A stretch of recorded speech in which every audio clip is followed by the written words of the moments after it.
Hello guys, welcome back my YouTube channel. आप सभी का हमारे चैनल पर स्वागत है। दोस्तों, आज हम साइंस के टॉप 50 क्वेश्चंस को कवर करने वाले हैं जो आपके रेलवे के एग्ज़ाम के लिए बहुत ही महत्वपूर्ण होने वाले हैं। तो वीडियो को बिना स्किप किए एंड तक ज़रूर देखें।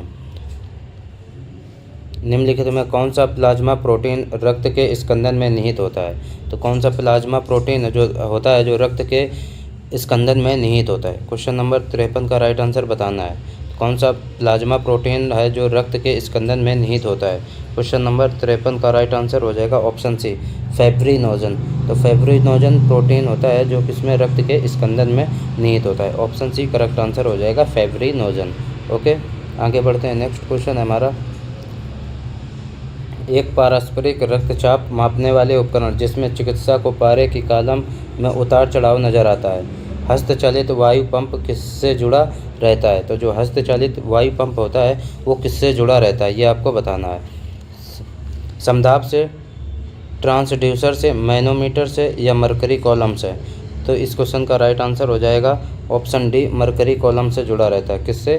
तो ऑप्शन डी करेक्ट आंसर हो जाएगा, मरकरी कॉलम से जुड़ा रहता है। ठीक है, तो ऑप्शन डी इस क्वेश्चन का करेक्ट आंसर हो जाएगा, मरकरी कॉलम से हस्तचालित वो जो वायु पंप होता है ये जुड़ा रहता है। ठीक है, आगे बढ़ते हैं। नेक्स्ट क्वेश्चन है, इनमें से कौन सा रक्त समूह यूनिवर्सल दाता माना जाता है? तो कौन सा रक्त समूह को यूनिवर्सल दाता माना जाता है? इंपॉर्टेंट क्वेश्चन है गाइज आपके एग्जाम के पॉइंट ऑफ व्यू से। किस ब्लड ग्रुप को यूनिवर्सल डोनर कहा जाता है? यूनिवर्सल डोनर किस रक्त यानी कि ब्लड समूह को कहा जाता है? तो क्वेश्चन नंबर 55 का राइट आंसर ऑप्शन बी हो जाएगा, ओ। तो ओ जो ओ निगेटिव होता है इसको वैसे तो ओ कहेंगे, अगर आपको ऑप्शन में ओ पॉजिटिव और ओ नेगेटिव दोनों दिए जाएं तो ओ नेगेटिव हो जाएगा। ठीक है, ओ नेगेटिव उसका राइट आंसर हो जाएगा। ओ नेगेटिव को यूनिवर्सल डोनर कहा जाता है। तो ओ नेगेटिव कौन सा ब्लड ग्रुप हो जाएगा? ओ नेगेटिव यूनिवर्सल डोनर कहा जाता है। ठीक है, आगे बढ़ते हैं। नेक्स्ट क्वेश्चन है, इनमें से कौन सा एक रक्त समूह नहीं है? आपको बताना है दिए गए विकल्प में कौन सा एक रक्त समूह नहीं है। तो क्वेश्चन नंबर 56 का राइट आंसर हो जाएगा ऑप्शन सी। ऑप्शन सी में जो सी दिया गया है ये एक रक्त का समूह नहीं है, जबकि रक्त का समूह कौन होता है? ए होता है, ए बी होता है, ओ होता है। ठीक है, ये क्या होते हैं? ये रक्त का समूह होता है। ठीक है, तो सी इसमें रक्त का समूह नहीं है। आगे बढ़ते हैं। नेक्स्ट क्वेश्चन है, वह विकल्प चुनें जो समवाहिनी तंत्र के संदर्भ में सत्य नहीं है। तो समवाहिनी तंत्र के संदर्भ में सत्य नहीं है, ऐसा कौन सा विकल्प है, ये आपको बताना है। तो फ्रेंड, क्वेश्चन नंबर 57 इस क्वेश्चन का राइट आंसर होगा, यह शरीर के वजन के लगभग 1.7 से 1.8% होता है, यही सत्य नहीं होता है। ठीक है, जो ये सत्य क्या हो जाएगा? लाल रक्त संवहनी संयोजी ऊतक होता है। जो लाल रक्त कणिकाएँ होती हैं वो कैसे संयोजी यानी कि कनेक्टिंग टिश्यू होता है, ये सही है। मानव आरबीसी का जीवन काल 115 से 120 दिन होता है, ये भी सही है। तो एक वयस्क मनुष्य में लगभग 6.8 लीटर रक्त होता है, ये भी सही है। पर ये वाला ऑप्शन डी गलत हो जाएगा, यही हमारा आंसर सही हो जाएगा। ऑप्शन डी करेक्ट आंसर होगा। ठीक है, परिसंचरण तंत्र के बारे में निम्न में से कौन सा विकल्प सही नहीं है? परिसंचरण तंत्र के बारे में बताना है, दिए गए विकल्प में कौन सा विकल्प सही नहीं है परिसंचरण तंत्र के बारे में। ठीक है, तो परिसंचरण तंत्र क्या होता है ये हम आपको बताते हैं। ऑप्शन डी इस क्वेश्चन का राइट आंसर हो जाएगा, केवल रक्त ही श्वेत प्रभावी संयोजक ऊतक है। तो यही गलत है, ये गलत है। केवल क्या था, जो वाइट ब्लड होता है वही केवल संयोजी यानी कनेक्टिंग टिश्यू होता है क्या? ये गलत होता है कि जो जो लाल रक्त कणिकाएँ होती हैं, रेड ब्लड कॉर्पल्स होती हैं, वो भी कैसी संयोजी कनेक्टिंग टिश्यू होती है। तो ऑप्शन डी इस क्वेश्चन का राइट आंसर हो जाएगा। ठीक है, आगे बढ़ते हैं। सामान्य मानव का रक्त होता है, तो जो सामान्य मानव होता है उसका रक्त कैसा? उदासीन होता है, थोड़ा अम्लीय होता है, अम्ल या क्षारीय में परिवर्तन होता है, या थोड़ा क्षारीय होता है? तो सामान्य मानव का रक्त कैसा होता है? तो इस क्वेश्चन का राइट आंसर आपको बताना है। ऑप्शन डी करेक्ट आंसर हो जाएगा, थोड़ा क्षारीय होता है। जो सामान्य मानव होता है उसका रक्त कैसा होता है? तो थोड़ा क्षारीय होता है। इंपॉर्टेंट क्वेश्चन है गाइज, आगे बढ़ते हैं हम। ये आपके एग्ज़ाम के पॉइंट ऑफ व्यू से इम्पोर्टेंट क्वेश्चन है। एक तो स्वस्थ व्यक्ति का रक्त दाब होता है, एक स्वस्थ व्यक्ति होता है उसका रक्त दाब कैसा होता है, यानी कि कितना होता है, रक्त दाब जो होता है वो कितना होता है। तो जो एक स्वस्थ मनुष्य का रक्त दाब कैसा होता है, कितना होता है, 120 से 180 कितना होता है, तो 120 से 180। ऑप्शन सी करेक्ट आंसर हो जाएगा। ठीक है, आगे बढ़ते हैं हम। रक्त का कौन सा घटक भोजन, CO और नाइट्रोजन युक्त कचरे का परिवहन करता है। तो रक्त का कौन सा घटक होता है जो भोजन में कार्बन डाइऑक्साइड और नाइट्रोजन युक्त कचरे का परिवहन करता है। इस क्वेश्चन का राइट आंसर सभी लोग कमेंट बॉक्स में बताएंगे। तो ऑप्शन डी करेक्ट आंसर हो जाएगा। कौन सा हो जाएगा, प्लाज्मा। रक्त का कौन सा घटक होता है, तो प्लाज्मा होता है जो भोजन और कार्बन डाइऑक्साइड और नाइट्रोजन युक्त कचरे का परिवहन करता है। तो प्लाज्मा इसका राइट आंसर हो जाएगा। ठीक है, इंपॉर्टेंट क्वेश्चन था। आगे बढ़ते हैं। रक्त में पाए जाने वाले शरीर में ऑक्सीजन परिवहन के लिए जिम्मेदार होता है। तो रक्त में जो ऑक्सीजन परिवहन के लिए पाए जाने वाला जो जिम्मेदार कौन होता है, ये आपको बताना है। क्वेश्चन नंबर 62 का राइट आंसर ऑप्शन सी हो जाएगा। लाल रक्त कोशिकाएं जो RBC होते हैं, RBC रेड ब्लड कॉर्पल्स, ये क्या होता है कि रक्त में पाए जाने वाले शरीर में ऑक्सीजन का क्या करते हैं, परिवहन करती हैं। तो हमारे शरीर में ऑक्सीजन का परिवहन कैसे होता है, तो रेड ब्लड कॉर्पल्स, लाल रक्त कोशिकाओं के द्वारा ये होता है। ठीक है, वायवीय श्वसन क्या है, वायवीय श्वसन क्या है ये आपको बताना है। वायवीय श्वसन होता है ऑक्सीजन की उपस्थिति में श्वसन। तो ऑक्सीजन की उपस्थिति में श्वास लेना, यानी कि ऑक्सीजन की उपस्थिति में श्वसन की जो प्रक्रिया होती है वो वायवीय श्वसन कहलाती है। ऑप्शन बी राइट आंसर होगा। ऊतक रक्त वाहिका के व्यास को बदल देता है। जो ऊतक होता है रक्त वाहिका के व्यास को बदल देता है। हृदय, मांसपेशी, उपकला, हड्डी। तो क्वेश्चन नंबर 64 का राइट आंसर ऑप्शन बी हो जाएगा, मांसपेशी। जो ऊतक होता है ये मांसपेशी की रक्त वाहिकाओं के व्यास को क्या कर देता है, बदल देता है। तो इम्पोर्टेंट क्वेश्चन हो जाता है आपके एग्जाम के पॉइंट ऑफ व्यू से। अगर आपको हमारी वीडियो अच्छी लग रही हो तो वीडियो को लाइक करें। ठीक है, तो क्या करना है, वीडियो को लाइक करना है। क्वेश्चन नंबर 65 है। रक्त का वह भाग जिसमें 92% जल होता है और शेष 8% प्रोटीन, खनिज, हार्मोन्स, एंजाइम तथा अन्य पदार्थ होते हैं। तो वह रक्त का वह कौन सा भाग होता है जिनमें 92% जल होता है और शेष में 8% में क्या क्या प्रोटीन, खनिज, हार्मोन्स और एंजाइम अन्य पदार्थ पाए जाते हैं। तो 92% जो भाग होता है उसका नाम आपको बताना है। तो रक्त का 92% जिसमें जल होता है वह उसका नाम आपको बताना है क्या होता है। तो फ्रेंड इस क्वेश्चन का राइट आंसर ऑप्शन डी हो जाएगा। क्या, तो ऑप्शन डी प्लाज्मा जो होता है, प्लाज्मा में 92% जल पाया जाता है। कितना, 92% प्लाज्मा में जल पाया जाता है और 8% में प्रोटीन, खनिज, हार्मोन्स, एंजाइम तथा अन्य पदार्थ पाए जाते हैं। तो ऑप्शन डी राइट आंसर हो जाएगा, प्लाज्मा। हृदय की मांसपेशियाँ होती हैं। तो हृदय जो मांसपेशियाँ होती हैं ये किस प्रकार की मांसपेशियाँ होती हैं। हृदय की जो मांसपेशियाँ होती हैं ये बेलनाकार, शाखित और एकल नाभिकी होती हैं। तो कैसी, बेलनाकार, शाखिक और एकल नाभिक की मांसपेशियाँ होती हैं हृदय की। तो ऑप्शन बी राइट आंसर होगा। निम्नलिखित में से कौन सी नलिका जो निकलती है और शरीर में विभिन्न अंगों में रक्त संचरित करती है। निम्नलिखित में कौन सी नलिका है जो शरीर के विभिन्न अंगों में रक्त संचारित करती है। तो क्वेश्चन नंबर 67 का राइट आंसर ऑप्शन सी हो जाएगा, कौन सी, धमनी। ठीक है, आगे बढ़ते हैं हम। हृदय चक्र क्या है। तो हृदय चक्र क्या होता है, हृदय चक्र ये क्या होता है, तो हृदय चक्र होता है हृदय के संकुचन और शिथिलीकरण का एक चक्र होता है। तो हृदय चक्र क्या होता है, हृदय के संकुचन और शिथिलीकरण का एक चक्र होता है। ठीक है, आगे बढ़ेंगे। नेक्स्ट क्वेश्चन है हमारा, खाली स्थान को 4 भागों में विभाजित किया जाता है। तो दिए गए विकल्प में से इसका कौन सा ऑप्शन सही होगा जिसको किसमें 4 भागों में विभाजित किया जाता है। तो 4 भागों में विभाजित किसको किया जाता है, फेफड़ा, गुर्दा, अमाशय या हृदय। 4 भागों में विभाजित किया जाता है किसको, हृदय को, हार्ट को। तो हार्ट जो हमारा हृदय होता है उसमें कितने चैम्बर होते हैं, 4 चैम्बर होते हैं। कितने, 4 चैम्बर रहते हैं या 4 कोष्ठक कह सकते हैं, 4 कोष्ठक होते हैं। तो हृदय को कुल कितने, 4 भागों में विभाजित किया जा सकता है। ऑप्शन डी राइट आंसर हो जाएगा। फेफड़ों में श्वसन गैसों का आदान प्रदान होता है। तो जो फेफड़ों में श्वसन गैसों का आदान प्रदान वो किस प्रकार होता है? क्वेश्चन नंबर 70 का राइट आंसर आपको बताना है। ये कृपिका के द्वारा होता है। किसके? कृपिका के द्वारा फेफड़ों में श्वसन गैसों का आदान प्रदान होता है। ठीक है, क्वेश्चन नंबर 70 का राइट आंसर ऑप्शन सी हो जाएगा। निम्न में से किसकी तुलना सैनिकों से की जाती है? इंपॉर्टेंट क्वेश्चन है गाइस। निम्नलिखित में से किसकी तुलना सैनिकों से की जाती है?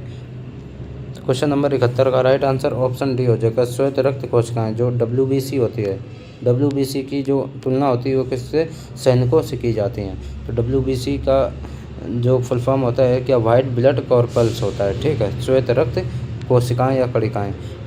अगला क्वेश्चन है, निलय की भित्ति आलिंद की भित्ति से होती है। तो निलय की जो भित्ति होती है वो आलिंद की भित्ति से कैसी? मोटी होती है या छोटी होती है या पतली होती है या बड़ी होती है? क्वेश्चन नंबर 72 का राइट आंसर आपको बताना है। निलय की भित्ति आलिंद की भित्ति से कैसे होती है? तो ये मोटी होती है। निलय की जो भित्ति होती है आलिंद की भित्ति से मोटी होती है। इंपॉर्टेंट क्वेश्चन है गाइस, ये आपको नोट डाउन कर लेना है। निम्नलिखित में से कौन सा WBC के बारे में सही नहीं है? आपको बताना है कि 4 ऑप्शन दिए गए, इनमें से कौन सा WBC के बारे में सही नहीं है। तो WBC का आकार 18 से 24 मिलीमीटर होता है या आकृति अमीबी या वृत्ताकार। उसकी आकृति अमीबी या वृत्ताकार होती है। वह सैनिकों के रूप में कार्य करते हैं और रोगाणुओं को मारते हैं या नाभिकीय केंद्रित। तो क्वेश्चन नंबर 73 का राइट आंसर क्या हो जाएगा? ये ऑप्शन ए हो जाएगा। इसका आकार 18 से 24 होता है। तो ऑप्शन ए इस क्वेश्चन का राइट आंसर हो जाएगा। ऑप्शन ए करेक्ट आंसर हो जाएगा। ठीक है, आगे बढ़ते हैं। नेक्स्ट क्वेश्चन है, हृदय में मेम्ब्रेन झिल्ली जो हमारा हार्ट होता है, हार्ट उसको कौन सी मेम्ब्रेन झिल्ली की 2 परतों में ढका होता है? हार्ट हमारा मेम्ब्रेन झिल्ली की 2 परतों से ढका होता है। इन झिल्लियों को क्या कहा जाता है? तो इन झिल्लियों को क्या कहा जाता है ये आपको बताना है। तो हमारा हृदय जो है ये कितने 2 झिल्लियों से 2 झिल्लियों की परतों से ढका होता है। इन झिल्लियों को क्या कहा जाता है? तो इनको कहा जाता है पेरिकार्डियल मेम्ब्रेन। कौन सा? तो pericardial membrane. Option D correct answer हो जाएगा। ठीक है,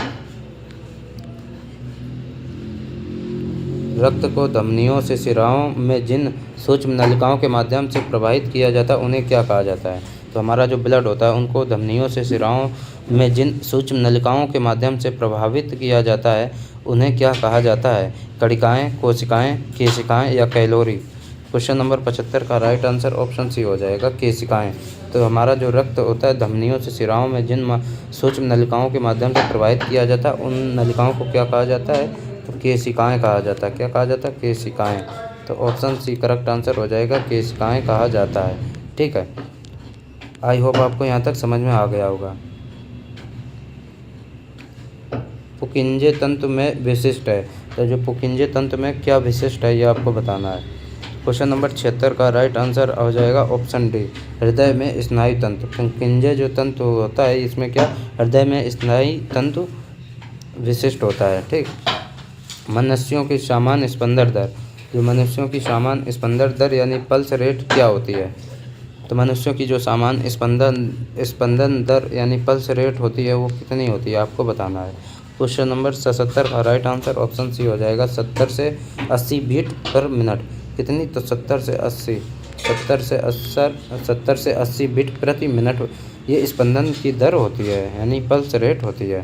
ठीक है, हमारी त्वचा के नीचे की छोटी रक्त वाहिकाओं को क्या कहा जाता है? तो हमारी जो त्वचा होती है उसकी नीचे छोटी जो रक्त वाहिकाएँ होती हैं उसको क्या कहा जाता है?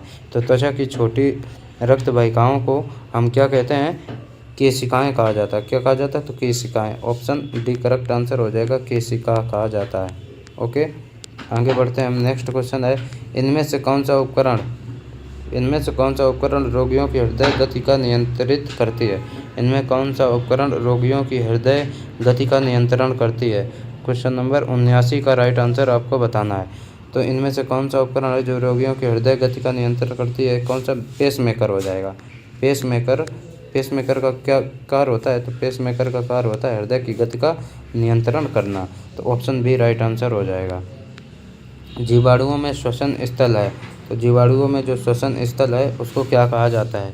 जीवाणुओं में श्वसन स्थल को क्या कहा जाता है? तो मीसोसोम कहा जाता है। क्या कहा जाता है? Mesosome. Option C right answer हो जाएगा। आगे बढ़ते हैं, मनुष्यों में पाया जाने वाला श्वसन पिगमेंट कौन सा होता है? तो मनुष्यों में जो पाया जाने वाला श्वसन पिगमेंट होता है उसको क्या कहते हैं? तो 81 का राइट आंसर क्या हो जाएगा, सभी लोग बताएंगे। तो मनुष्यों में पाए जाने वाला श्वसन पिगमेंट कैसा होता है? हीमोग्लोबिन होता है। क्या? हीमोग्लोबिन होता है। ऑप्शन डी राइट आंसर हो जाएगा, हीमोग्लोबिन। ऊर्जा उत्पादन के दौरान ग्लूकोज का पायरूवेट में विघटन क्या कहाँ होता है? तो ऊर्जा उत्पादन के दौरान ग्लूकोज का पायरूवेट में विघटन कहाँ होता है? केंद्रक में, एंडोप्लाज्मिक रेटिकुलम में, या साइटोफ्लूइड में, या माइटोकॉन्ड्रिया में? तो ऊर्जा उत्पादन के दौरान ग्लूकोज का पायरूवेट में विघटन कहाँ पर होता है? क्वेश्चन नंबर 82 का राइट आंसर ऑप्शन सी हो जाएगा, साइटोफ्लूइड में। कहाँ? तो साइटोफ्लूइड में इसका विघटन हो जाता है। आगे बढ़ते हैं। नेक्स्ट क्वेश्चन है, वायु की वह अधिकतम मात्रा जो अधिकतम अंतःश्वासन प्रभाव के बाद निष्कासित की जा सकती है क्या कहलाती है? वायु की वह अधिकतम मात्रा जो अधिकतम अंतःश्वासन प्रभाव के बाद में निष्कासित की जा सकती है वह क्या कहलाती है? तो फ्रेंड उसको क्या कहते हैं? फेफड़े का आयतन कहा जाता है। क्या? फेफड़े का आयतन। ऑप्शन डी राइट आंसर हो जाएगा, फेफड़े का आयतन। इम्पोर्टेंट क्वेश्चन था गाइस।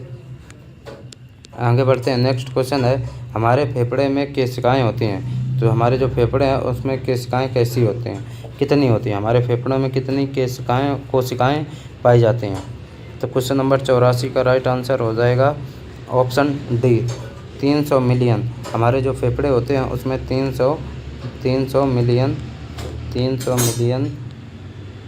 कोशिकाएँ पाई जाती हैं। ठीक है, तो हमारे ये आपको याद रखना है, हमारे फेफड़ों में 300 मिलियन कोशिकाएँ पाई जाती हैं। निम्नलिखित में से छोड़े गए श्वास में खाली स्थान शामिल होता है। तो निम्नलिखित में जो छोड़े गए श्वास में क्या शामिल होता है? हाइड्रोजन, हीलियम, जलवाष्प या नाइट्रोजन? तो छोड़े गए जो श्वास होता है उसमें क्या शामिल होता है?